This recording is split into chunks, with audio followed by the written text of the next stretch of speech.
Hi, everyone. Welcome to Interchange. I'm Dan Jones. Thank you so very much for joining us. Lots to talk about today, important stuff. We'll discuss the possibility of the United States either attacking or going to war with Syria. We'll discuss the long talked about downtown Milwaukee streetcar line and whether that will ever be built. And we'll talk about the Green Bay Packers kicking off their season and how are they going to do. Let me introduce everybody. We have Joel McNally, longtime newspaper columnist. Kevin Fischer, former broadcast journalist, political analyst. Sometimes you hear him over on WISN Talk Radio. You know Denise Callaway, communications and public relations professional. And of course, Gerard Randall, education consultant and local job creation expert. Rick Horowitz will be along with commentary at the end of the show. All right, let's talk first about Syria. The president says he will talk to the nation on Tuesday night about the situation in Syria. The big question is, will he order an attack whether or not Congress gives him support? And whether or not the international community is on his side. Kevin, how do you think the United States is looking at all this in the last week? I know how the president is looking. He's looking confused and in over his head and indecisive. How the United States is looking, well, it depends on what we do and how we do it. If we just go with this limited strike and it fails, then it simply emboldens Assad and Syria, and then all bets are off. If we have a limited airstrike that fails, will there be the reaction of, well, that didn't work, we have to try something else? And no matter what we do, there's so many things that could go wrong. And I don't know what we're going to do. I don't think the president at this point knows what we're going to do. But so many things could go wrong. You could have Syria kill even more civilians. You could have Syria kill even more civilians with chemical weapons. You could have strikes by Syria against other countries. You could have an escalation of their civil war. You could have our limited airstrike turning into an exercise that escalates, meaning all-out war. Who knows? The president is a very, very tough sell. There are so many reasons not to do this. You could argue that number one, and maybe the only reason not to do it, is because there is absolutely very little public support. Depending on what poll you look at, 20 to 30%. I don't think he has the votes locked up in Congress. He has to, if he does address the nation on Tuesday, he has to come out with a clear-cut strategy and objective and sell the American people that this is in our interests. And I don't think he can do that because I don't think the evidence is there. You know, Denise, as we watch this stuff in the last week, even his original speech last Friday, it makes you wonder if people are opposing him because they don't like the idea of going into Syria and they don't think it's right, or are we just a very war-weary country? Well, I think we're a country that went through what we did with the Bush administration. I found it very interesting this week that Donald Rumsfeld, of all people, was considered an expert on some of the national talk shows on what we do in situations like that. That's like the textbook of what not to do. But this country clearly is very war-weary and also very wary, because we got into Iraq in particular without having the facts in front of us. As we found out now, being told things that it was known were patently not true. I think that this president is being very deliberate. Like Vice President Cheney, one of the things that he has said, where Vice Cheney said the will of Congress doesn't matter, this president has said the will of Congress does matter. And in fact, when we determine whether or not there is action that's taken against Syria, it's now going to be in the hands of Congress to make that decision. I guess it's maybe easy to say that, we have to figure out, what do we have in this? Why do we care? We care because we're human beings on this earth. And we know that, without any doubt, one of the things we do know, Kevin, is that someone who would use chemical weapons against his own people will have no qualms, no doubts, no problems using them against others. It's true, there are a lot of things we don't know about what might happen, but there is one thing that we know for certain. If the international community, including the United States, does nothing after this egregious action has taken place and thousands of people have been killed, we can be absolutely certain that Assad is going to do it again. Absolutely, you're absolutely right. If nothing is done, he's going to do it again. He just becomes more powerful and more emboldened. He does, and I don't think that's anything any responsible nation in this world wants to see happen. It's tough. The Middle East is a tough place to do business. because you don't know what will happen. But again, I think the absolute certainty, which Kevin and I agree on, is that if the international community does nothing, more Syrian people will be gassed. I don't see how any international organization, any nation that considers itself a citizen of this world is able to stand by and let that happen. But it looks like the international community is not getting on board. You know, I'm surprised at a number of things. That NATO, which would be the closest collective of countries that have a stake in this, they haven't spoken to joining in some effort, if nothing else, to punish. If the effort is to disarm somewhat this regime from committing this act again, then that's the case the president is going to have to make, that this is limited. This is an opportunity to make sure that whatever he attempts to do somewhere else down the line, that he doesn't have the capability of doing it.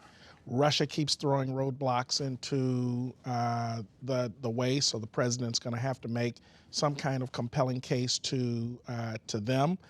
I think the case back home here, if the president can't make the case to Congress and Congress decides that it's not going to fund this effort, then he's got more trouble on his hands, especially now that he's in the last of his 3 years in office. Reagan used to do that. When he didn't have Congress in his hip pocket, he went to the American public, who then put pressure on Congress. I don't see that happening this time around. Well, if he's going to do that, I think that case is going to have to be made soon, so that the American public is that wave on which it would have to be a this total decision turnaround, because ride. right now the American public says no, no, no. I don't blame them. Are the Democrats in Congress going to support Obama? I don't know if they will or not, and I don't know if they should. I don't disagree with Denise very often. I certainly don't disagree with President Obama very often. I do disagree with Kevin quite a bit, and I'm not quite sure what his position is. He said he doesn't like the idea of a limited strike. I guess he must want an unlimited strike, or he must want to go in further.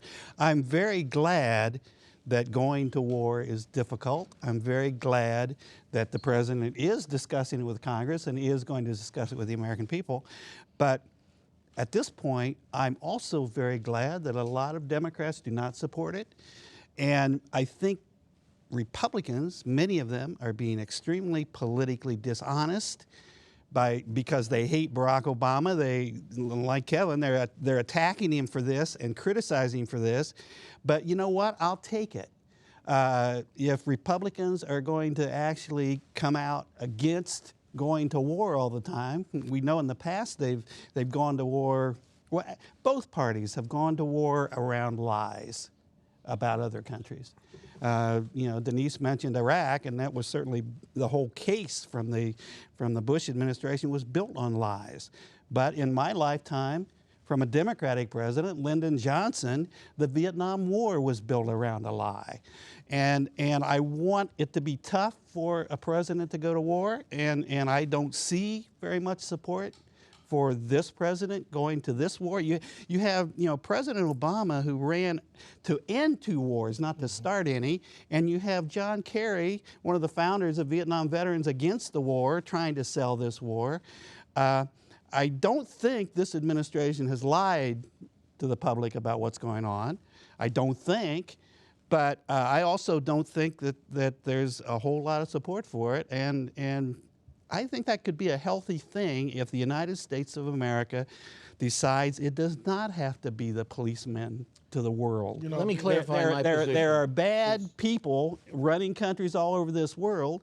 Assad is clearly one. Yep. But we don't have to step into that civil war when, in fact, Assad's enemies, we're not even sure they're on our side. And since you weren't sure of my position, I think we're sort of on the same page. I think there's something terribly wrong with any option, with doing nothing, with a limited airstrike, with going in there with troops on the ground. I think there's all kinds of qualms and problems And with bad scenarios. any of the.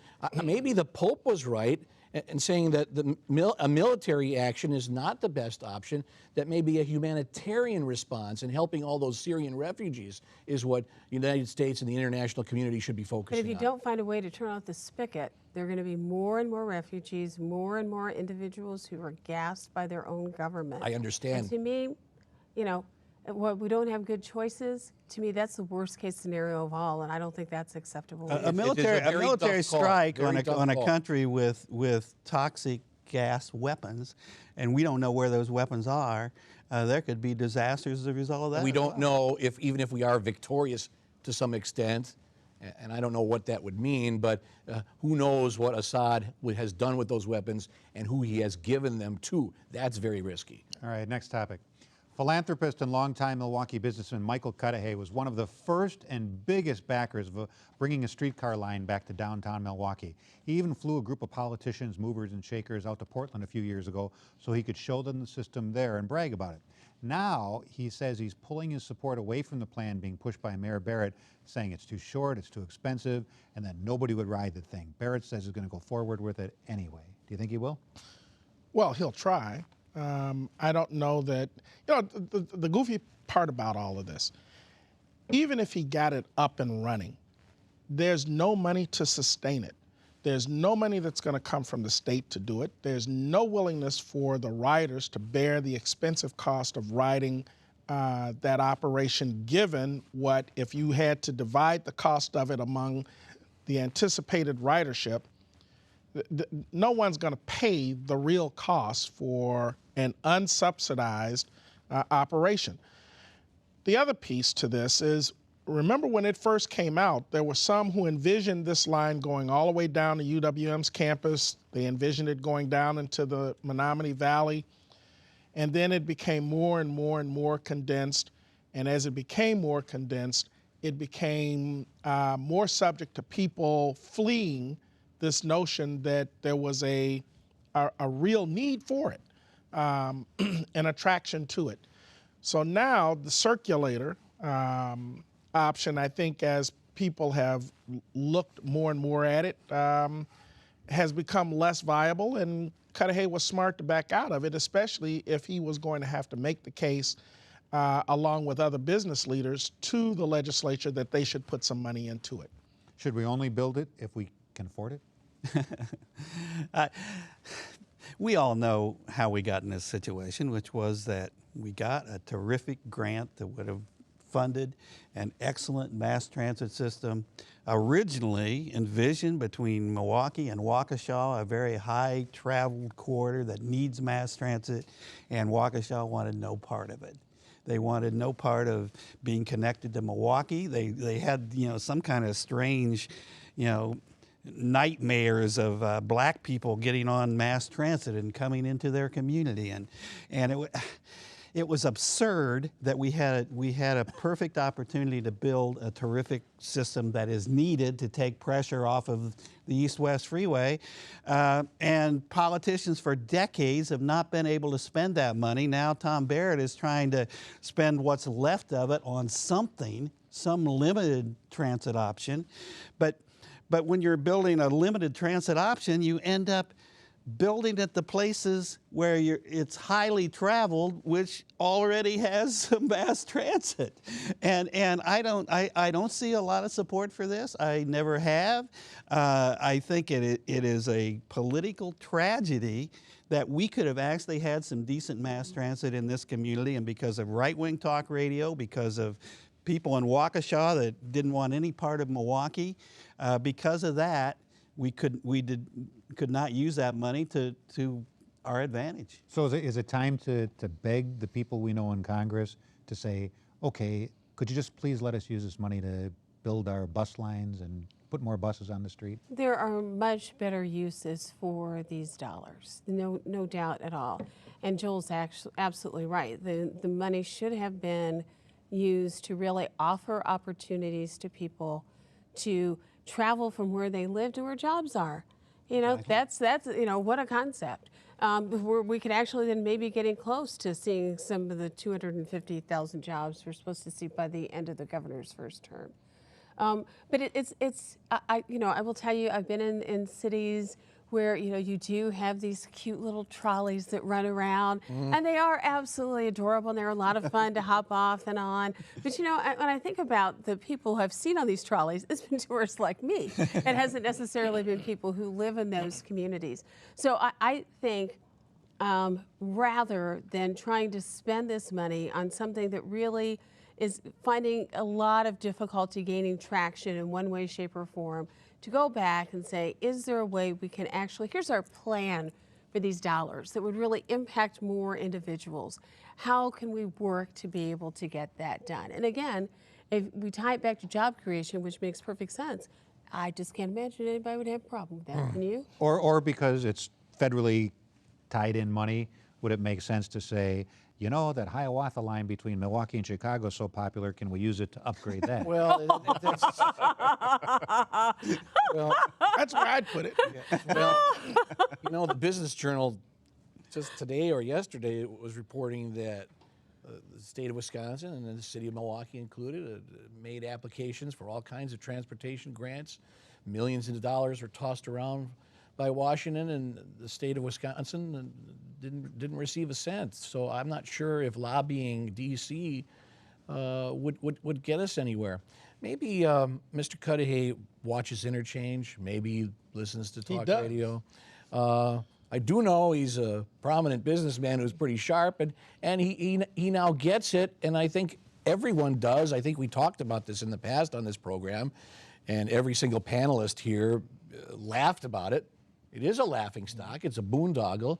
You're right. The operating costs, you might be able to get it up and running and overcome all those obstacles by 2016. But then how do you maintain it? And the business people, someone's going to have to pay for it. Either city taxpayers, who are already being pushed to the limit, or those businesses that are affected that are going to have to pay for utility lines being torn up from underneath the street. They will pass those costs onto their customers. So I think it's a no-win situation. It is a trolley folly. No one's going to ride it, and it doesn't go anywhere. Go ahead. Well, I'd honestly like to see them take that money that they want to commit to this, and why not do something like subsidized student ridership, either at the K-12 level or at the college level. That's something that they could do rather easily and support more mass transit in a rather transparent way, which they probably haven't even talked about. But as long as that money is laying out there unspent, that will be the reason we don't get any But they don't have the freedom to spend it on just anything they want, because I understand that. They can't even spend it on existing systems. They're supposed to create something new with it. But just as they've asked for waivers, yeah. and you've got a powerful congressman who sits on the Tom Petri is committee chair, transportation committee chair, one of the subcommittees, who represents. He has a piece of Milwaukee County. He represents River Hill, so that gives him a piece of Milwaukee County. Downtown. Well, it is, but it also gives him a say in what happens here. And I think the case had been made to him before to use his influence to grant some of these waivers to keep this money in the hopper. Well, I think we have to go back and have that conversation. I may be the only one on this panel, but I don't think it's a bad thing that money goes unspent. We don't have we don't have to just spend every dollar that Washington that's the what's problem going to is happen. we do have needs that could benefit from that. That's the problem. The problem is there are well identified needs for mass transit in Milwaukee County that could benefit from these dollars, and those unfortunately are going to go unmet. We're going to see more routes cut, more people who have difficulty getting to the jobs they have or jobs they might be able to secure. Well, because we don't after have what the transportation governor to get them did there. with the train funds, I can't see going to Washington for any favors over transportation. It was such a national embarrassment that we turned down $1 billion, which could have gotten people jobs and created a good transportation system in this state. All right, shifting directions here. The Green Bay Packers opened their season against the San Francisco 49ers on Sunday after what most would probably agree was a pretty unimpressive preseason. Some people say the team is mediocre, some say it's Super Bowl bound, and some say it all depends on whether Aaron Rodgers can stay healthy. Jaws says it's Super Bowl bound, and I want to believe. I really want to believe. I am so glad that football is back, both Yes. college level and professional football. It's the only good thing about fall. It really is one of the best things about fall is that you can stay glued to your sets on Sundays and Saturday afternoons and actually watch forget some the high school kids competitive on Friday. athletics. And I don't watch them as much. The Packers, though, I think they've got the makings for a really strong performance this season. They've got some horses that, if they rise to the level of play that we've come to expect out of some key players, and the biggest thing is Aaron Rodgers being in the game and being the strong leader that we hope he's going to be for this team. And you can't really bash the preseason, right? It's pretty You meaningless, can't. isn't it? You can't. I mean, you know, the preseason, I think what we've seen with Coach McCarthy, he, unlike any Packers coach in a long time, has really used that preseason to really work the bugs out. You know, you don't want to say it doesn't count, but in many ways it doesn't count. And I think he's been very effective. Yeah, I think he's been very effective in using the preseason to really see who he's got, what they can do, and how they can move forward. I don't believe this is a mediocre team. I think that just like any team in any sport, you got to keep your starters healthy. People have to be able to reach their fullest potential. And I think that's what's going to make the difference for this team. I want to believe they're going to the Super Bowl too. But I think it's a team that has the potential and the ability to be able to do that. The key is whether or not people are really able to stay healthy. You know, just like it is. That's the mantra we seem to have every year. How do you keep your star quarterback healthy if you have a Swiss cheese offensive line? Your tackles are mediocre. And like every other team in the National Football League, we don't have strong backups in the quarterback position. That is a problem. That's a problem. We got San Francisco retreads. And our defenses, they can't possibly be as bad as they've been the last couple of seasons if the defense improves and if we have a running game and if we protect Aaron Rodgers and if we can go through a very tough schedule, then maybe, just maybe, we can go. Ye of little faith. I'm a realist. Bucs season and the Brewers season, people are pumped about the Packers. We're ready for something. Yeah. And truthfully, you know, the preseason to me, you're right, preseasons are meaningless, but look at the possibility of a real running game, which we certainly didn't have before. Look at the possibility of a much stronger defense. The offensive line is a problem, no question. But, you know, we're going to try some things there too. You know, everything that we had a problem with last year, we had the chance of making stronger. And having one of the best quarterbacks in the world, you know, helps too. You think Crosby's under a little pressure this season? But he fended off every challenger, you know, and we have much more confidence in him this year than we did last year. Oh, he's still missing Crosby. Come on. I mean, we're all Packer backers. Have you looked at that schedule? Yes, I have seen it. Not too many weaklings on it. Yeah, there are no Tennessee Techs or on there as we're seeing. Indiana States. Hey, hold on now. We've got the Eagles. All right. Let's go back to Syria for just a minute. It's worth remembering, as the debate continues here at home, that taking America into war is one of a president's most solemn responsibilities. It really is. It's a difficult decision. And sometimes how one president exercises those responsibilities can even affect what his successors are able to do. Here's Rick Horowitz. God bless George W. Bush. That's what I say. God bless George W. Bush and that whole George W. Bush administration. That especially includes his wonderful Vice President, Mr. Dick Cheney, and his Defense Secretary, Mr. Donald Rumsfeld, and Condi Rice, his National Security Advisor, and then everybody else. Oh, that George Tenet, who ran the CIA. Remember good old slam dunk George? Bless them all. That's what I say.